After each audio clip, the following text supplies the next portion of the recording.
Hi, I'm Dr. Katie Berlin. And I'm Dr. Beth Molleson. Thanks for joining us in the Veterinary Breakroom.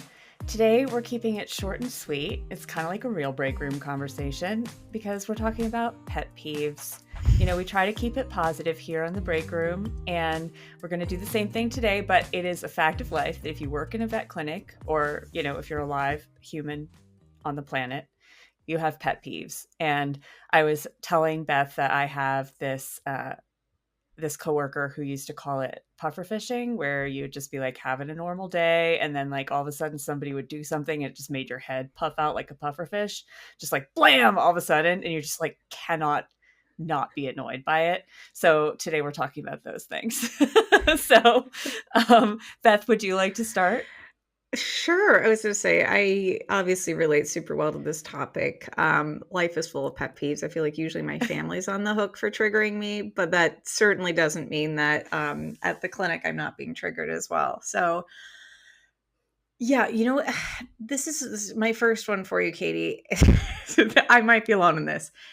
It's people not saying my name in the clinic. And I know that sounds crazy, but I can't tell you the number of times people will accuse me of not listening. And I'm like, did you get my attention first? Did you say, hey, Dr. Beth or Dr. Mollison, what, you can call me whatever you want, and then say what they're trying to tell me? Because in that loud, noisy exam room, I'm not exam room, treatment room, I'm not listening to you unless you get my attention first. So again, that's sort of an obscure one, but I'm like, unless you alert me that you are speaking to me, you're right. I absolutely won't hear you. I think that's a good one because like I'm not sure I think about that, but it's true. Like it's a very important skill to be able to compartmentalize and not hear everything that's going on around you in order to get Mhm. something done. And so I think that's very reasonable.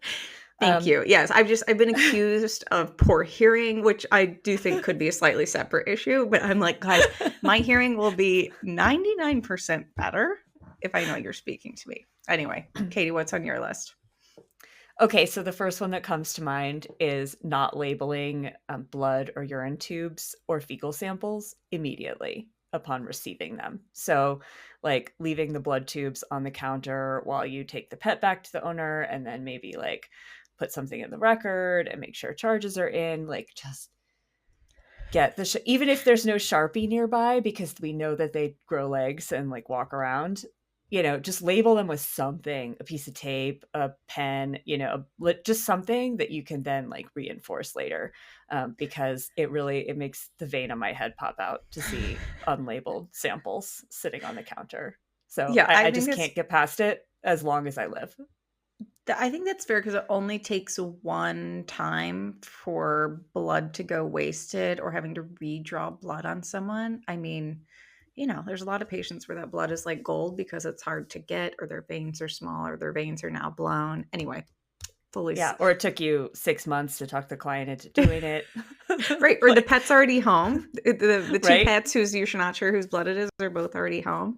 So yeah, it Yeah. only takes one of those instances for it to become a pet peeve. I will say I think everyone in my clinic's pretty good about that. I think we have like a note, blood does not touch the counter without its name on it. It's a good Because rule. yeah, only takes one instance. All right, my next one, I rationally realize this is a very normal thing to happen in the clinic. But it still gets under my skin, and that is double pet appointments, or God forbid, triple pet appointments, which I realize bringing multiple pets at one time is very normal, very efficient. I should be thrilled with it because we're, you know, knocking multiple No. birds out with one stone, but I can't. Is it just me, or does it feel like there's 4 times the amount of work when someone presents with 2 pets? Yeah, I don't know why, but I feel the exact same way. I really dislike multiple pet appointments. And I don't know if it's because like it's very difficult to do one pet at a time when they're with the same owner, because I feel like it would almost be easier to have two unrelated owners with unrelated pets in the same room. Like I feel like that would Yes. be easier because then at least they would only be talking about one pet. But it's very hard to go back and forth. And I think AI software like is trying to make that a little bit easier, where it'll like separate out what the owner says about each pet, but Hmm. it still, to me, is like a guarantee that I'm going to forget something that I wouldn't normally forget, or be Hmm. racking my brain afterwards for the thing that I thought was supposed to be in the record. So it definitely, I think they're very stressful. Yes, and I think it causes like, you know, the wrong Yeah. vaccine given to the wrong patient would be so easy to do, yet of course would be a major patient concern, major pet owner concern. So, Yeah. I think what's most likely to happen with me with multiple pet appointments is I'm going to forget to address a concern because the hmm. owner brings up concerns for both pets at the beginning, like with the technician. And then I would normally go back to something they said, and I just don't because I'm trying to juggle too much in my brain. So Yep. hopefully the scribing software will help with that I a love that. little Or bit. the I think I was telling you about this the other day, Katie, when I had 3 cats in one exam room that all were all sick appointments, and they all Yeah. had different they all had slightly different presentations of gastrointestinal signs, and that Yes. made me pufferfish. Yes. I could just see your face in the room. um, okay. So the other one that I really wanted to mention was I work relief now, and most of the time I'm at the same practice and I'm the only vet there those days. But last year I did a lot of work at clinics where it was a multi-doctor practice and one of the doctors was out. And so I was just filling in for somebody, but there was at least one other vet there. And a couple of times at least, I would be in the doctor's office, with like a bunch of desks around and the other doctors there, and they're just like furiously typing records or like eating their lunch or whatever. And they just did not talk to me. And like, it just drove me. I was like, am I invisible? Do they have so many relief vets here that you just like don't even bother to learn my name? I mean, there was one clinic where the other vet didn't even like introduce himself when he came in, and then an emergency walked in off the street. Like a dog was hit by a car like right in front of the vet clinic, and I had literally not even figured out how to log into the computer. And Mm-mm. he just left me to deal with it.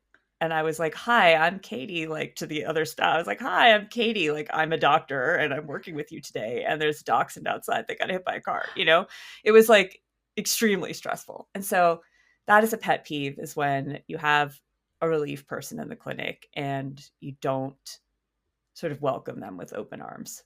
Like, give me a chance to be the best possible situation for you that day.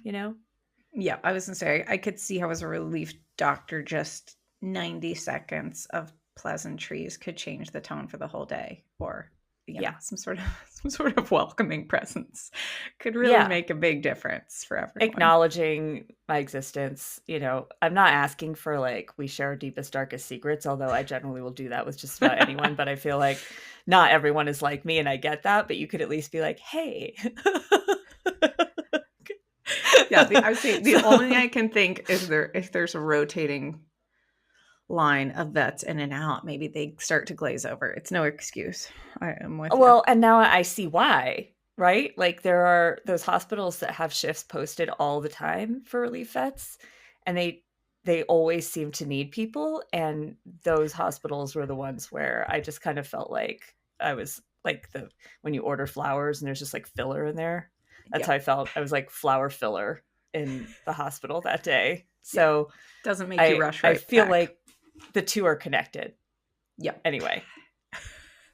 Um, all right, next on my list is this is kind of goes along with my multiple pets in one exam room, but I do think this is one everyone can relate to. It's multiple pet owners dealing with a pet. And again, my rational self completely understands that, of course, there may be more than one person deeply attached to this pet who might be involved in their pet care.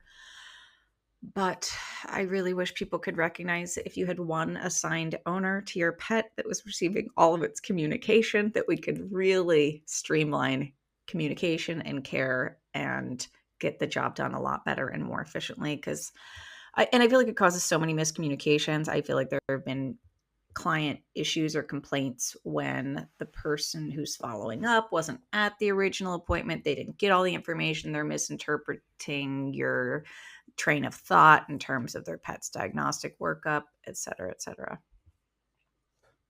It's very fair. Yeah. And it's also hard to do, I think, in some clinic situations, but it doesn't make it less troublesome when it happens. That is the problem with pet peeves, right? Is like if they were easy to fix, because some of them are easy to fix, like the labeling blood tubes thing, like that's easy to fix. And so it annoys me because it's easy and we still don't always do it. But then other things just continue to annoy us because there is no easy solution, but that doesn't mean we should just like stop caring. Okay, my last one is, and I want to preface this by saying that I know I do things that drive people totally insane. And so, like, I want to apologize for every technician who's ever run blood for me that I have been like, is that blood ready yet? Because I realize I do this. I hover. X-rays, hover. I also talk too much, but I get annoyed when they take too long to get a history, but then I'm in the room for like ever because I won't shut up and I have another story to tell. So I understand this. And I'm just owning that. But the last thing that occurred to me while you were talking, because I just had a mental picture in my mind, is when people, and this goes for anybody who draws blood from a pet ever, including doctors, when they sit down on the floor in front of the dog instead of crouching. And I know it's hard for some people to crouch because it's a knee thing, but I feel like we need to figure out a way for that person to be able to be in a situation on the floor where they can get up quickly, because it drives me crazy to see people just like reclining in front of a dog while they're trying to draw blood from its jugular. Like that dog could go for you and you have no way to get out of the way.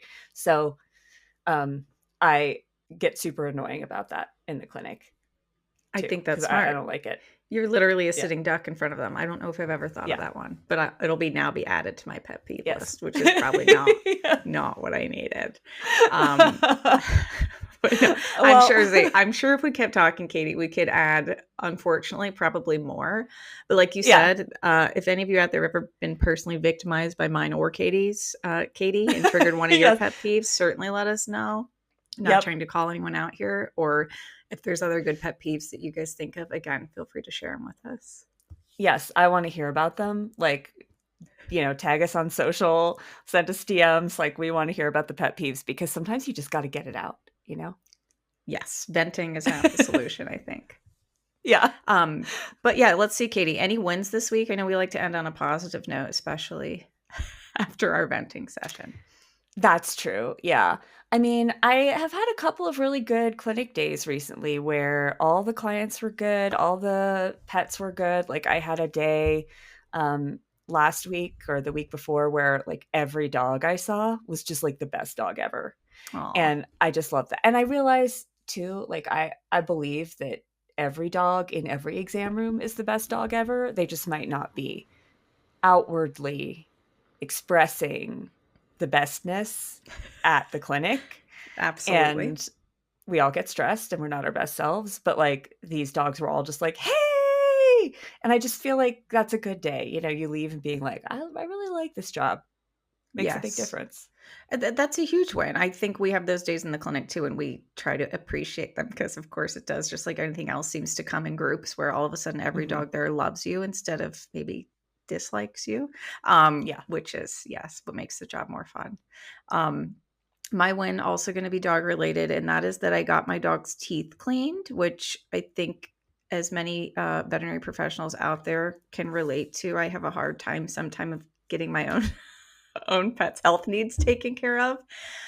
So yeah, both of my dogs got dental cleanings by one of my fantastic colleagues, and I can knock that off my list, and they both did really well. And I think anytime you have your own pet in the clinic, it always adds that little bit of empathy for pet owners who, when I was in the clinic more, I would do their dental cleanings myself. So I don't think I ever fully experienced that sort of like dropping your pet off for anesthesia and the unknown and thinking about them all day. So I also like that little bit of extra empathy it gives you when you're putting yourself in their shoes.